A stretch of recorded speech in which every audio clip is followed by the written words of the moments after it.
My dear students, welcome back to all of you. I am Girish Singh. मेरे प्यारे बच्चों, आज हम लोग फर्स्ट लेसन फ्लेमिंगो बुक का first lesson the last lesson पढ़ेंगे।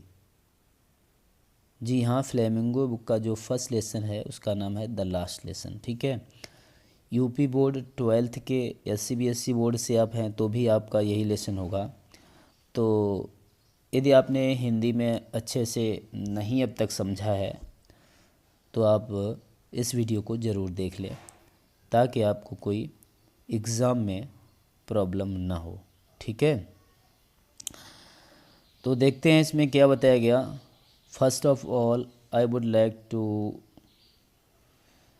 Share with you the theme of the lesson कि इस लेसन की थीम क्या है। देखिए, किसी भी चीज़ को पढ़ने से पहले ये तो जान लेना बहुत ज़रूरी है कि यह जो चीज़ पढ़ी जा रही है उसके पीछे की बैकग्राउंड क्या है। तो बैकग्राउंड देखिए प्यारे बच्चों, ये जो द लास्ट लेसन है इसके राइटर का नाम है अल्फोंसे डौडेट। आपको आना ही चाहिए कि फर्स्ट लेसन कौन सा है, राइटर कौन से हैं, अल्फोंसे डौडेट। अब यहाँ पर मैं आपको बता देना चाहता हूँ, Alphonse Daudet is French novelist and story writer. ये फ्रांस के रहने वाले थे, ध्यान देना, ये French novelist and story writer थे। तो मतलब it means Alphonse Daudet belongs to France, वो फ्रांस से संबंधित हैं, ये फ्रांस के रहने वाले हैं। देखिए, इस कहानी में आपको एक करेक्टर मिलेगा प्यारे बच्चों, फ्रेंच।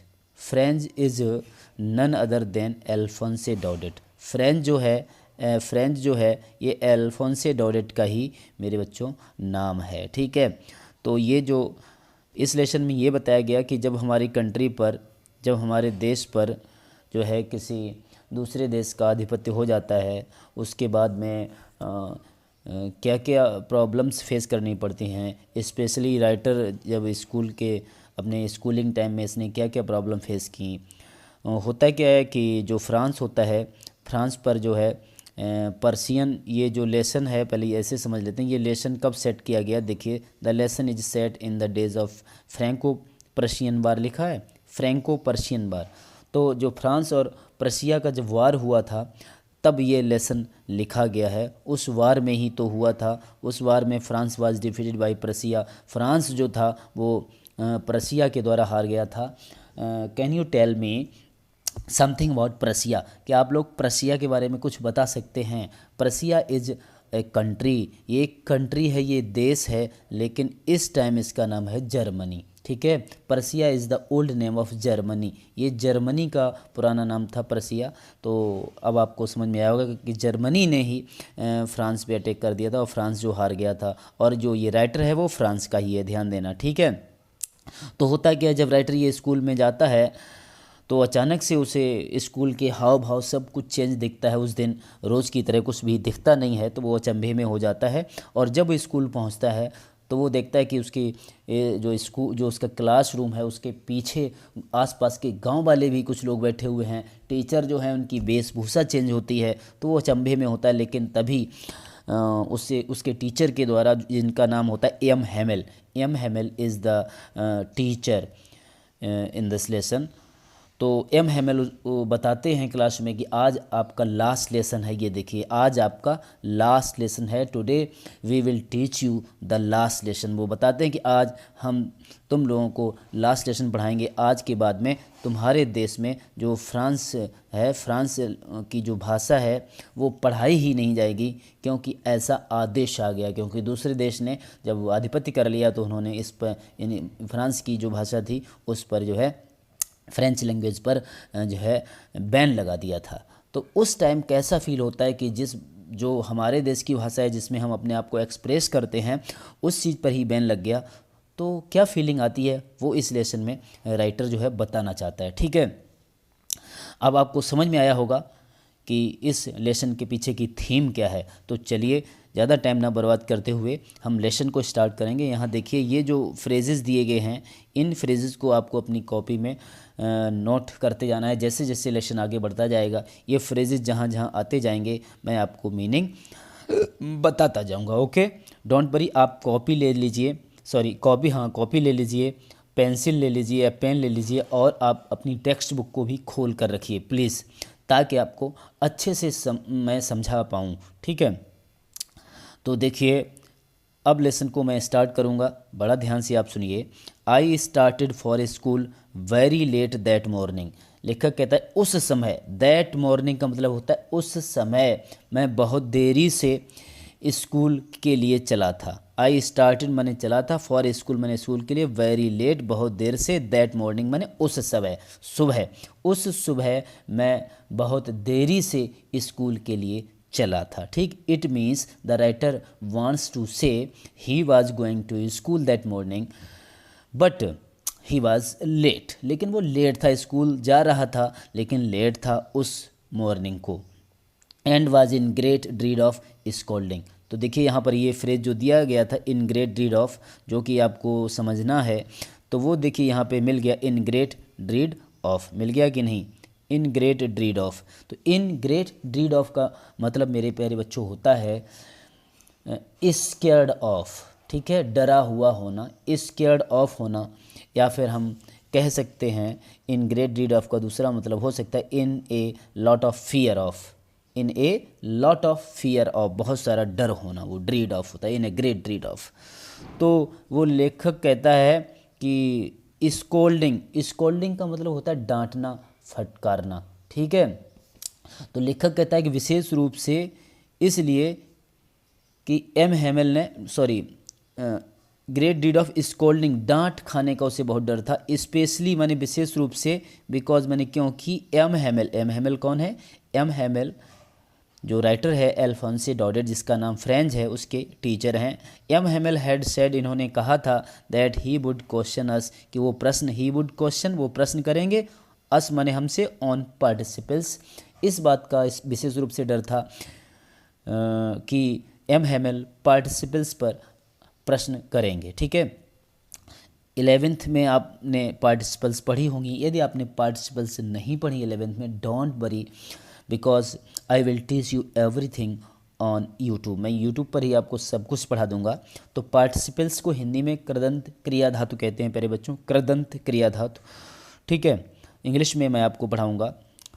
आगे देखिए, and I did not know the first word about them, और लेखक कहता है कि मुझे तो उसका एक शब्द भी नहीं आता था, and I did not no, मुझे नहीं आता था, द फर्स्ट वर्ड, पहला शब्द ही, अबाउट देम, पार्टिसिपल्स के बारे में मुझे पहला शब्द तक नहीं आता था। मतलब लेखक ये कहना चाहता था, the writer wanted to say that he did not know anything about participles, he did not know ABCD of participles, वो पार्टिसिपल की उसे बेसिक जानकारी तक नहीं थी, तो उसे डर तो हो गई। फॉर अ मोमेंट, कुछ पल के लिए, I thought of running away, मैंने भाग जाने की भी सोची, एंड स्पेंडिंग माने व्यतीत करने की, the day out of the doors, और मैंने कुछ पल के लिए तो सोचा कि मैं भाग जाऊं और घर से बाहर कहीं अपना टाइम स्पेंड करूं।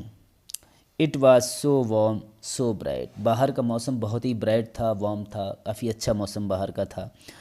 The birds were chirping at the edge of the woods, the birds were chirping, चिड़िया चहचहा रही थीं, at the edge of the woods, जंगल के किनारों पर चिड़ियाँ जो है चहचहा रही थीं।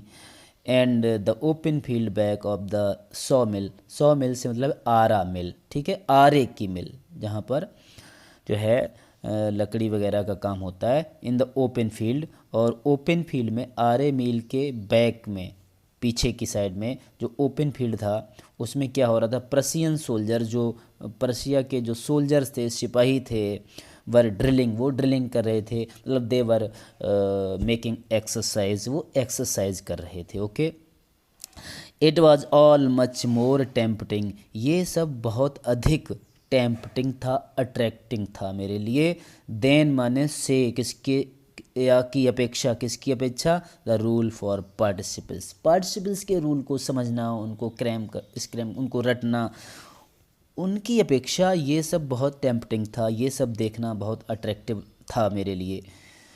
ठीक है कि मैं दिन में जो बड़ा सा ब्राइट और वार्म दिन है मैं उसका एंजॉयमेंट करूं, या जो सोल्जर्स जो है ड्रिलिंग कर रहे हैं इसको मैं देखूं, ये ज़्यादा अच्छा था।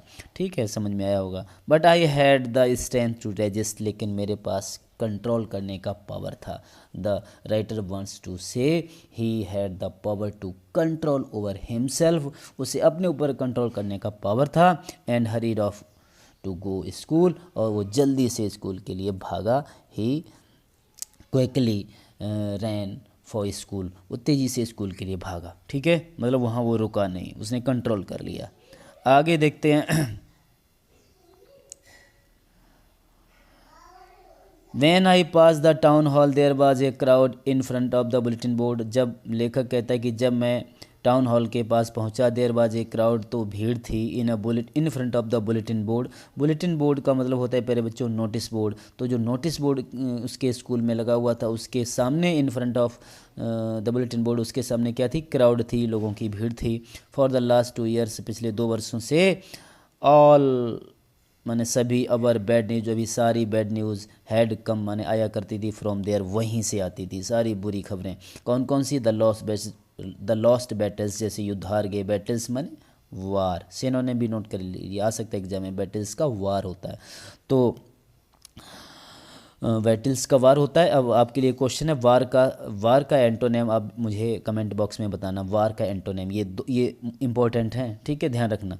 तो कौन कौन सी बैड न्यूज़ आती थी, लॉस्ट बैटल्स की, युद्ध की पराजय, द ड्राफ्ट अनिवार्य सैन्य भर्ती, और the orders of the commanding officers, जो कमांडिंग ऑफिसर्स थे, जो सेना नायक थे, उनके ऑर्डर्स मान्य होते थे। ये सारी बैड न्यूज़ उसी पिछले 2 वर्षों से वहीं से आया करती थी। And I thought to myself, और मैंने अपने आप में विचार किया, विदाउट स्टॉपिंग, बगैर रुके मैंने अपने आप में विचार किया, what can be the matter now, कि क्या मामला हो सकता है, what can be the matter, क्या मामला हो सकता है, क्या बात हो सकती है, ऐसा मैंने विचार किया। बट कैसे, विदाउट स्टॉपिंग, बगैर रुके हुए। आगे का स्टेंजा प्यारे बच्चों देखते हैं। जहाँ पे आपको कोई प्रॉब्लम हुई हो आप बिल्कुल मुझे बता सकते हैं। तो देखिए, then as I hurried by as fast as I could go, जितनी तेज़ी से मैं जा सकता था उतनी तेज़ी से मैं हरीडली वहाँ पहुँचा। द ब्लैक स्मिथ बचर, जो ब्लैक स्मिथ था, लोहार बचर, हु वाज देयर, जो वहाँ था, विद हिज अप्रेंटिस, अप्रेंटिस का मतलब होता है नौशखिया, जो नए नए सीखने वाले लोग आते हैं उन्हें अप्रेंटिस कहते हैं। ट्रेनी, जो ट्रेनिंग करते थे, ट्रेनी लोगों को अप्रेंटिस कहते हैं, तो उनके साथ में वो था। ये जो वचर है ब्लैक स्मिथ, ये ट्रेंड था, और नए जो लोग सीखने आए होंगे उनके साथ में खड़ा हुआ था। रीडिंग द बुलेटिन, जो बुलेटिन को पढ़ रहा था। कॉल्ड आफ्टर मी, उसने मुझे आवाज़ लगाकर चिल्लाकर कहा, डोंट गो सो फास्ट बब, बब इतनी तेज़ी से मत जाओ। बब से मतलब प्यारे बच्चों देखिए, बब इज़ एन एड्रेसिंग वर्ड, ये एड्रेसिंग वर्ड है, जैसे किसी को हम कुछ कहकर जब बुलाते हैं, बच्चे, प्यारे, ऐसे बोलते हैं ना, तो ऐसे ही यहाँ बब बोला गया है। बब से मतलब है बच्चे।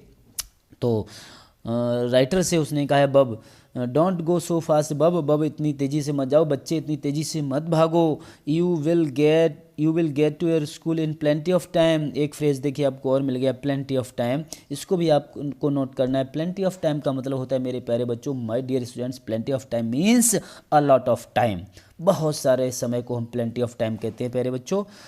तो क्या कहता है वो बचर जो था blacksmith, you will get to your school in plenty of time, समय से पहले स्कूल पहुंच जाओगे, क्यों भागते हो बच्चे, ऐसा उसने कहा। I thought he was making fun of me, मैंने समझा ये मेरा मजाक कर रहा है, क्योंकि लेखक को तो पता था कि उसे देरी हो गई है। आई थॉट, मैंने विचार किया, he was making fun of me, कि वह मेरा मजाक उड़ा रहा है। And reached M Hamel's little garden, और मैं एम हेमिल के छोटे से गार्डन में पहुंच गया। All out of breath, all out of breath का मतलब होता है पेंटिंग, हाँफते हुए मैं उनके बगीचे में पहुंच गया। यूजली, प्रायः। व्हेन स्कूल बिगेन, जब स्कूल प्रारंभ हुआ करता था, there was a great vessel, A great vessel is also a phrase you have to learn it, you have to note down it. Great vessel का मतलब होता है प्यारे बच्चों a lot of noise, बहुत सारे शोरगुल को हम ग्रेट वसल कहते हैं, नोट कर लीजिए। देयर वाज अ ग्रेट वसल, बहुत सारा शोरगुल हुआ करता था, कब? यूजली व्हेन स्कूल बिगेन, जब स्कूल प्रारंभ होता था शुरू में। ठीक है, आपके स्कूल में भी ऐसा होता होगा जब आप स्कूल में जाते हैं, प्रेयर से पहले और आफ्टर प्रेयर भी कुछ देर के लिए शोरगुल रहता है, बच्चे आपस में एक दूसरे से बातचीत करते हैं। जब टीचर्स क्लासरूम में आ जाते हैं तब साइलेंस होती है कि नहीं। आगे देखिए, which could be heard out in the street, और इतना शोरगुल हुआ करता था जिसको आउट इन द स्ट्रीट, गली के बाहर से, विच कुड बी हर्ड, जिसको सुना जा सकता था। The opening and closing of desk, desk को ओपन करने की आवाज़ें हैं, क्लोजिंग करने की आवाज़ें हैं, गली के बाहर से सुनी जा सकती थी। Lessons repeated in unison, next phrase है इन यूनिशन। इन यूनिशन का मतलब प्यारे बच्चों होता है together at the same time, जब हम मिलकर एक समय में कोई काम करते हैं, मिलकर एक समय में, together at the same time, तो इन यूनिशन कहते हैं। ध्यान दीजिए क्या लिखा है, लेसन्स रिपीटेड, जब हम लेसन्स रिपीट करते हैं, जब भी आपके टीचर ने कभी इस तरह से लेसन पढ़ाया हो, छोटी क्लासेस में ये जो है प्रिंसिपल अधिक प्रभावी रहता है कि जब टीचर बोलता है तो बिल्कुल सेम टीचर के बोलने के बाद में पीछे से आप फॉलो करते हैं बच्चे एक साथ में। तो वही यहाँ लिखा है, लेसन्स रिपीटेड इन यूनिशन, लेसन्स को एक साथ बच्चों के रिपीट करने की आवाज़ भी सुनी जा सकती थी, वेरी लाउड, बहुत तेज़ी से। With our hands over our ears to understand better, और लेखक कहता है with our hands over our ears, क्या करता था लेखक, अपने हैंड्स को अपने ओवर अवर ईयर्स, अपने कानों पर लगा लेता था, टू अंडरस्टैंड बेटर, ताकि और अच्छा समझ में आए। अच्छा समझने के लिए हम लोग स्टूडेंट्स क्या करते थे, अपने हाथों को कानों पर लगा लिया करते थे। And the teachers great ruler, और टीचर की जो बड़ी सी रूल हुआ करती थी, बड़ा सा जो डंडा हुआ करता था, रैपिंग ऑन द टेबल, वो टेबल पर रैप हुआ करता था, मतलब टेबल पर वो उसको मारा करते थे, उसकी भी आवाज़ आती थी। But now it was also still, लेकिन इस टाइम यह सब बिल्कुल शांत था, ऐसा कुछ नहीं था। I had counted on the commotion, I had counted, मुझे पूरा भरोसा था, मुझे पूरा विश्वास था, ऑन द कमोशन, इस शोरगुल के बीच में, ऑन द कमोशन, कमोशन माने शोरगुल वाली जो डिस्टर्बेंस की अवस्था है उसे कमोशन कहते हैं। इस शोरगुल के बीच में मुझे पूरा भरोसा था, to get to my desk, कि मैं अपने डेस्क तक पहुंच जाऊंगा, विदाउट बीइंग सीन, कोई मुझे देख भी नहीं पाएगा और मैं अपनी डेस्क तक क्लास में पहुंच जाऊंगा। But of course that day everything had to be as quiet as Sunday morning, लेकिन उस दिन निस्संदेह रूप से हर चीज़, दैट डे एवरीथिंग, हर चीज़ had to be as quiet, इतनी शांत थी, एज संडे मॉर्निंग, जैसे संडे की मॉर्निंग को छुट्टी के दिन हुआ करता था, बिल्कुल ऐसा ही शांत था, वहाँ कोई शोरगुल था ही नहीं क्लास में।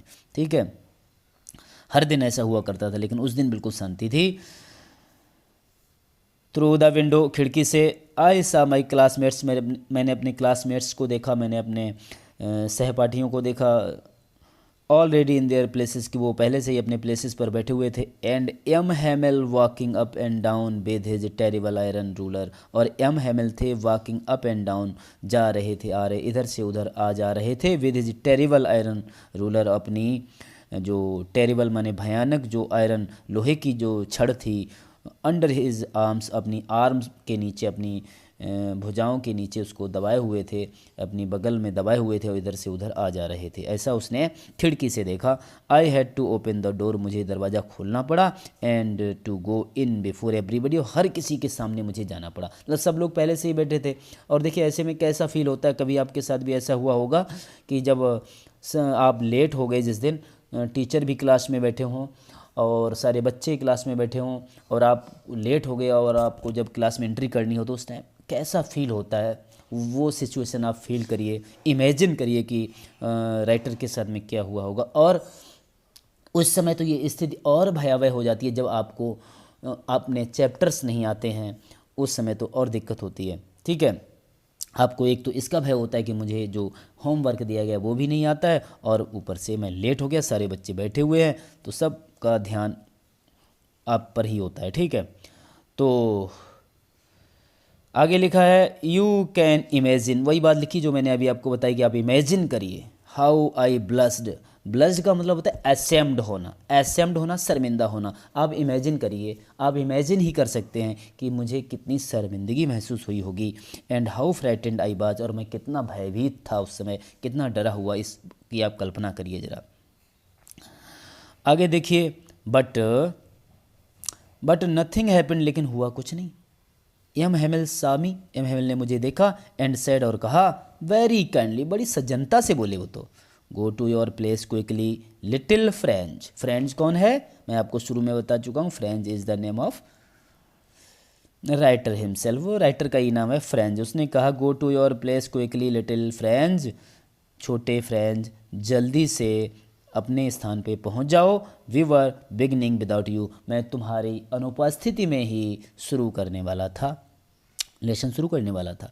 आई जम्प्ड ओवर द बेंच, मैं बेंच पर कूदा, and sat down at my desk, और अपनी डेस्क पर बैठ गया। Not till then when I had got a little over my fright, और जब मैंने अपनी ओवर माई फ्राइट, जब मैंने अपने भय पर, अपने डर पर जब काबू पा लिया, तब क्या हुआ, काबू पाने के बाद में did I see that our teacher, तब मैंने ध्यान दिया कि हमारे जो टीचर थे M Hamel had on his beautiful green coat, वो ब्यूटीफुल सुंदर ग्रीन कोट पहने हुए थे, ठीक है। हिज फ्रिल्ड, उस और क्या आगे देखिए क्या पहने हुए थे, हिज फ्रिल्ड, फ्रिल्ड का मतलब होता है झालर वाली, ठीक है। हिज फ्रिल्ड शर्ट, और झालर वाली शर्ट पहने हुए थे जिसमें झालर लगी हुई थी। And the little bag silk cap, और एक छोटी सी देखिए काली रंग की जो है सिल्क कैप पहने हुए थे, रेशम की बनी हुई टोपी भी पहने हुई थी। देखिए चित्र में देख सकते हैं आप, ये देखिए एम एम एल हैं, ये देखिए क्या कैसे कपड़े पहने हुए हैं, देख लीजिए। All embroidered, all embroidered, embroidered का मतलब है जिस पर जो है नीडल से जिस पर है जो कलाकारी की गई थी, नीडल से जिसमें जो है बुना गया था, नीडल से जिसको, ठीक है। मतलब ऐसे भी कह सकते हैं कढ़ाई की हुई गई थी उस पर, एम्ब्रॉयडर्ड का मतलब है नीडल से कढ़ाई की गई थी। आगे देखिए फिर लिखा है दैट ही नेवर वोर एक्सेप्ट ऑन हिज इंस्पेक्शन, और लेखक कहता है, फ्रेंच कहता है कि इन सब चीज़ों को नेवर वोर वो कभी नहीं पहनते थे, एक्सेप्ट सिवाय ऑन इंस्पेक्शन, जब निरीक्षण कभी स्कूल में होता था तब के अलावा। एंड प्राइज डेज, और या फिर जब प्राइज डिस्ट्रीब्यूशन होता था उस दिन पहनते थे, वैसे कभी नहीं पहनते थे। आगे the whole school seemed so strange, पूरा स्कूल उस दिन उससे बड़ा अजीब लग रहा था, स्ट्रेंज लग रहा था। एंड सोलमन का मतलब होता है ग्रेव, मतलब सीरियस दिख रहा था, इसको आप नोट कर लीजिए, इसका सिनोनिम है ग्रेव, ठीक है, इंपॉर्टेंट है, एग्जाम में पूछा जा सकता है। But the thing that surprise me most, लेकिन सबसे अधिक जो चीज़ थी जिसने मुझे सरप्राइज़ किया, मुझे आश्चर्यचकित किया, बाज टू सी, वो क्या था, क्या देखकर हुआ मुझे सरप्राइज इतना ज़्यादा, ऑन द बैक बेंचेज, जो पीछे की बेंच पर, दैट वर ऑलवेज एम्प्टी, जो हमेशा खाली रहती थी, द विलेज पीपल सिटिंग, वहाँ पर गांव के लोग बैठे हुए थे। सबसे ज़्यादा सरप्राइजिंग चीज़ तो फ्रेंड्स के लिए ये थी कि जो पीछे की बेंच हमेशा खाली रहती थी वो आज गांव के लोगों से भरी हुई थी। वर सिटिंग क्वाइटली, वो चुपचाप बैठे हुए थे, लाइक अवर सेल्फ्स, जैसे हम लोग बैठे थे उसी तरीके से वो भी बैठे हुए थे, मानो वो भी पढ़ने आए हों। ओल्ड हाउसर, कौन कौन आया था इसको आप ध्यान कर लीजिए, ओल्ड हाउसर आया था, ठीक है, विद हिज 3 कॉर्नर्ड हेड, जो तिकोनी टोपी लगाए हुए था, 3 कॉर्नर्ड माने 3 कोने वाली हेड को लगाए हुए था।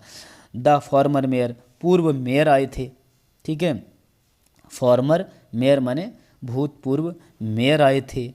द फॉर्मर पोस्ट मास्टर, भूतपूर्व पोस्ट मास्टर आया था। एंड सेवरल अदर बिसाइड्स, और ऐसे ही दूसरे बहुत सारे लोग आए थे।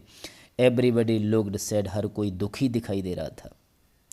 And Hauser had brought an old primer thumbed at the edges, और जो हाउसर था, हैड ब्रॉट बुलाया था, एन ओल्ड प्राइमर, एक पुरानी किताब लाया था, ठीक है, हाउसर क्या लाया था, एक पुरानी किताब लाया था।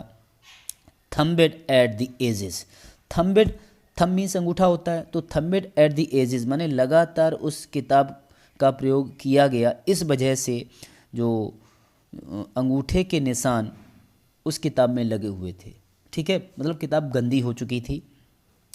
And he held it open on his knees, और उस किताब को वो अपनी नीज पर, अपने घुटने पर रखे हुए थे। Hauser with his great spectacles, अपने चश्मा लगाए हुए थे, नहीं sorry, with his great spectacles lying across the pages, और उसके जो चश्मा थे वो अक्रॉस द पेजेस लाइंग पड़े हुए थे उस किताब के पन्नों के ऊपर, जो उसका स्पेक्टिकल्स था, चश्मा था, वो पड़ा हुआ था। ठीक है, चलिए एक पैसेज और पढ़ाई देते हैं, उसके बाद नेक्स्ट वीडियो में आपको दूसरा पूरा कंप्लीट लेसन मिल जाएगा।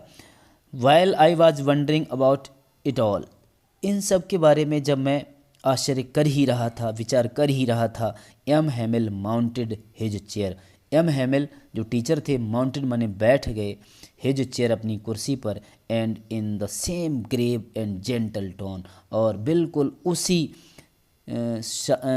शालीनता, जेंटल माने शालीनता, और सीरियसनेस के साथ में, ग्रेव माने सीरियस अभी बताया था मैंने, उसी शालीनता के साथ में और उसी गंभीरता के साथ में, टोन में, स्वर में, which he had used to me, जो वो मुझसे बोला करते थे, उसी गंभीरता के साथ में, उसी शालीनता के स्वर में, सैड माने उन्होंने कहा, क्या कहा, माई चिल्ड्रेन, मेरे बच्चों, this is the last lesson, ये आपका लास्ट लेसन है। आई शैल गिव यू, मैं आपको जो आज लेसन पढ़ाऊंगा ये आपका लास्ट लेसन है। The order has come from Berlin, Berlin से आदेश आ गया है। ठीक है, बर्लिन से आदेश आ गया है। आप मुझे कमेंट में बताएं समथिंग अबाउट बर्लिन, बर्लिन के बारे में आप क्या मुझे कुछ बता सकते हैं? Do you know anything about Berlin? ठीक है, नहीं जानते हैं तो आप मुझे बताइए। बर्लिन इज़ कैपिटल, एक कैपिटल है, एक शहर है, कहाँ का है ये आप मुझे बताइए। The order has come from Berlin to reach only German, sorry to teach only German in the schools of Alsace and Lorraine, और बर्लिन से आदेश आया है कि अब जर्मनी के जो भी स्कूल्स हैं वहाँ सिर्फ जो भी स्कूल्स हैं यहाँ फ्रांस के, उनमें सिर्फ जर्मन ही पढ़ाई जाएगी। In the schools of Alsace and Lorraine, जो अल्सास और लॉरेन के जो भी स्कूल हैं उनमें सिर्फ जर्मन ही पढ़ाई जाएगी, ऐसा बर्लिन से मेरे प्यारे बच्चों आदेश आ गया है। The new master comes from tomorrow, और कल नए मास्टर आ जाएंगे, नए टीचर आ जाएंगे। This is your last French lesson, यह आपका लास्ट फ्रेंच लेसन है। I want you to be very attentive, I want you to be very attentive, मैं चाहता हूँ कि आप सब, आज लास्ट लेसन है इसलिए बड़े ध्यान से अटेंटिवली लेसन को सुने और सीखें, क्योंकि because this is your last lesson. ठीक है, उम्मीद करता हूँ कि आपको समझ में आया होगा। अब इसके अटेंटिव के आगे यहाँ से what thunderclap these words to me, यहाँ से अब नेक्स्ट वीडियो में आपको बहुत जल्दी विद एक्सप्लेनेशन आपको ऐसे ही मिलेगा। ठीक है, ओके।